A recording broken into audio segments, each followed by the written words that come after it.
Hi there, everyone. Welcome to a new episode of my series where I show you over the board games, which I play mostly at my local chess club, where I play on the Monday evenings, Monday afternoon, or Thursday mornings, or sometimes with my dad on a Saturday, or maybe with another friend. Um, I was a bit doubting if I wanted to share this one, but I think it's good for people who are watching and still learning, like me, to learn from mistakes that I made. Because it was a game at my local chess club on the Monday afternoon, which is for my level a quite strong group of people. There's 36 people, and I think the top 25, if not more, uh, are quite compatible for me, and the top 15 specifically are quite tough, and the top 10 are unapproachable at the moment, um, unless I'm in a bit of a luck. But I was the winter season has just finished, and we're in the spring season, the spring tournament, so to say. And the first time I need to upload this still, but the first time I managed to get a draw against a quite good opponent, which I think is stronger than me, even though I was positioned one. I was on number 12 at the start, and he was number 13 at the start, which was like the way we end. I was 13, he was 14, which is the way it was ended in the winter season. But I think he's a lot more experienced, and he beat me more times than I beat him. But I drew against him, and now I was lucky enough to be matched with the number one of the winter season, which is like an 80-year-old guy who has 70 years chess experience, 70 years chess experience, and he's really, really good. So I knew I had, well, I'm never gonna make assumptions, but I think it was fair to fair to assume I was going to lose. So I was hoping for a miracle, maybe get into a draw. But I'll show you what happened. It took 17 moves for him to checkmate me, and it was for a great deal my mistake because I made a minor mistake. I thought it seemed like a minor mistake in the beginning, but it turned out to be a large mistake at the end. So I played with 58.6% accuracy and my opponent with 85.5, which for his level I don't think it's too good. But I mean, it was only 17 moves, so what does Stockfish then know? So I played with white, and I need to fix this. There's a glitch in the system where if I recording, it's like my moves are in slow motion. I'm not quite sure how to deal with this. So if any of you is watching and has a channel, please let me know. Um, so we just start to develop. Um, Nothing really fancy going on here. No major mistakes. The castles. I brought my queen out. And this is where I fumbled already. You cannot see the eval bar, but it's we're level. I'm only very, very slightly up, 0.3, but that doesn't mean anything. So far, so good. And I've been trying a new opening with the d4 pawn, and sometimes castling long, sometimes castling short, depending on what's going on. And I did see a potential um, tactic where I uh, would push the pawn, push it again, and there is this line if this knight is not here, sometimes like I play the knight uh, here rather than here, and then the knight is here, and maybe my queen is here, and there's a line where you push the pawn to here and then to here, and then the opponent might capture the pawn with the knight, and then you sacrifice with the rook, and then the pawn is then here. Oh, you sacrifice. Oh, sorry, yeah. So you sacrifice your rook, and it's being recaptured by the pawn, and then you take it with the queen, and then you bring out the bishop, and this bishop is. Hang on. So you got the queen here. Oh yeah, then you bring your queen back here, and then you bring your bishop out here, and this is pinned, and then you go for a checkmate. And it seems to work quite well, quite often. So I had this in the back of my mind, thought like, if I'm going to win against this guy, I'm gonna have to go out and do some really nice stuff. So with that in the back of my mind, I was starting to think like, okay, how can I reshuffle my position so that I can do this? So I thought like I have to break open the center, then recapture with my knight, and maybe reroute this knight somewhere else, then go for the kill. But with doing that, I'm breaking open the center without being castled, and that was a major mistake. Because this is, and the eval bar goes from equal to minus 1.3 for me. Stockfish actually did suggest going for this break, apparently. So I'm gonna have to have a look into that. Oh, yeah. Okay, never mind. Oh, never mind that. Whoa, whoa, whoa. What? Wait.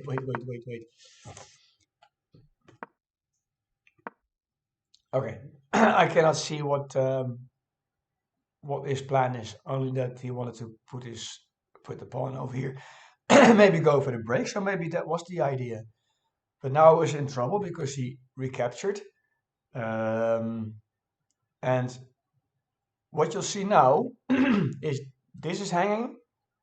This pawn is gonna get weak, and this pawn is getting weak, and this also, because I recapture, he recaptures. I needed to capture with my queen to defend this and this. So I'm already overloading my queen, which is the problem in this game. Because he brings out the bishop, only one place to go to save this and save this. And he obviously took, and I couldn't recapture with my queen because then this would be hanging. So he forced me to double my pawns, not just double pawns, but double isolated pawns, which is really terrible. Um, and then I thought like, okay, this is a good break because I'm going to undouble one of my pawns. But I already did see if I take, he takes, I take, he takes, and hang on, let me do that again. I take, he takes, I take, he takes, I take, he takes. After all that, um, there's a pawn here, which I could decide not to capture. Oh no, this, oh no. It would my bishop, his bishop, yeah, his bishop would be here. So if I take the bishop, I'd be in a pin. I was more concerned about this pawn hanging. So I already noticed, oh, hang on, I have no time for castling. I'm already like trying to survive here. And so so I thought like I'll take and then I retreat my bishop, which is what I did. But now he goes in for the killer, and I did actually consider his knight move over here, but I didn't consider it long enough. So he did, and now there's like multiple threats, because obviously one thing is there's a fork here, like the exceptional fork, as another streamer calls it, Nelson Lopez from Chess Vibes. He's forking 3 pieces, but obviously the major fork is the queen with the king. And if I would be able to defend that with my rook, for example, he'd still have eyes on this pawn with 2 attackers and only 1 defender. And he'd be capturing it with a check. So I'd lose my castle rights and I'd be losing another pawn. So it'd be 2 pawns. And he explained to me it was even worse apparently. I can't remember how. And then I took a long time to think about this, and I mean, I was obviously like a bit overwhelmed by this strong opponent. So I thought like, hang on, I can defend both options with my king. Maybe you see straight away, and if you don't, pause the video and see why this is bad. But maybe you've seen it already. He pins my queen to the king.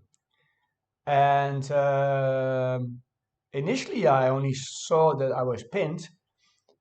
And I was thinking like, how can I get out of this pin? Can I just maybe put my bishop in front, lose it, but then I'm not in a pin and I can step out of the pin, or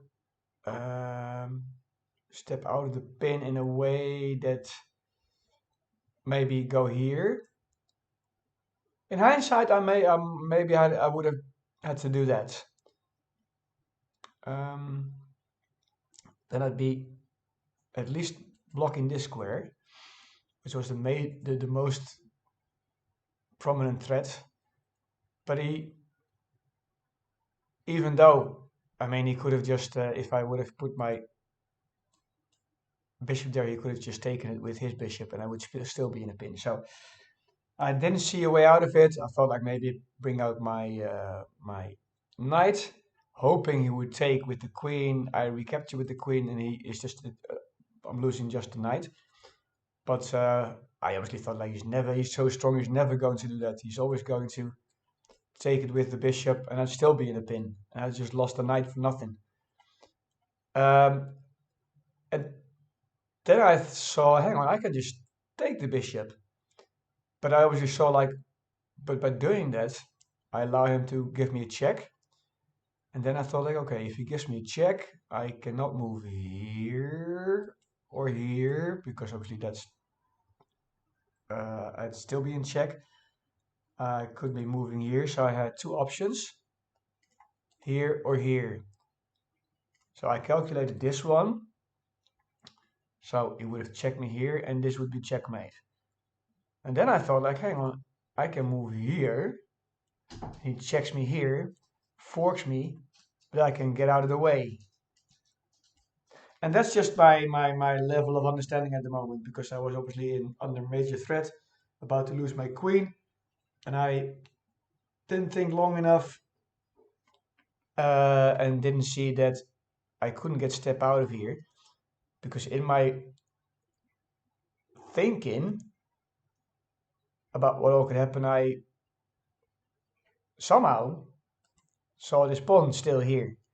So I thought like this is a safe square to go to. But obviously with the queen checking me in the first place, this pawn is gone and this square is covered. So I didn't see that. So I took the bishop, check, checkmate. So there you have it. So it wasn't a good game, but I learned a lot, and we spoke about afterwards what I could have done better. And he said, yeah, you shouldn't have gone for a pawn break or like break open the center. You should have castled first. But he said still you were already in a not so good position. But I don't think that's necessarily true. I mean, just to show you Oh, you cannot see it, but I can tell you.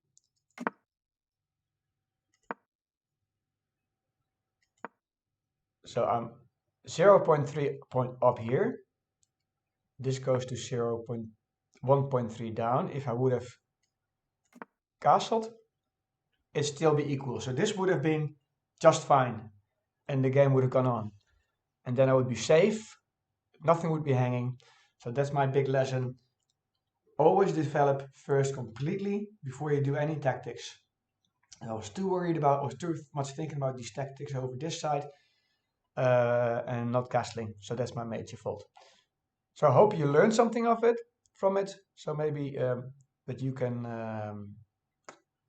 avoid some of these seemingly minor errors which can cause for a lost game. Okay, thank you very much for watching, and I will see you in the next video. All right then, bye bye.